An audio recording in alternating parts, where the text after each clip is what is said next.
আসসালামু আলাইকুম সম্মানিত ভিউয়ার্স, আপনারা দেখছেন আমাদের সকলের প্রিয় জহির মুন্সি ভাই তার একমাত্র সন্তান শুভ বিবাহের বৌভাত অনুষ্ঠান আজ। তো অনুষ্ঠানে আমাদের সমাজের সম্মানিত ব্যক্তিবর্গ সকলেই উপস্থিত আছেন আমাদের চান্দরা আইডিয়াল স্কুলের প্রতিষ্ঠাতা বাইজিদ স্যার, আছেন আমাদের ভাঙা জামে মসজিদের সভাপতি হাবিবুর রহমান হাবিব মামা, আছেন আমাদের সকলের মুরব্বী আমিনুল ইসলাম মণ্ডল কাকা, আছেন আমাদের কাউন্সিলর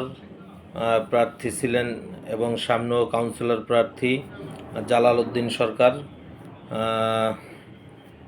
এবং আরও অন্যান্য অতিথিবৃন্দ, আমাদের সম্মানিত খতিব সাহেব আবু ইউসুফ আজিজি, আছেন আমাদের বরিশালের বিআই, আমাদের হৃদয়ের শ্বশুর, এখানে অনেকেই উপস্থিত আছেন। তো সকলের নাম প্রকাশ করছি না সময়ের সংকীর্ণতায়। আমাদের রাজু ভাই চলে আসছে, সানি ভাই চলে আসছে, অনেকেই চলে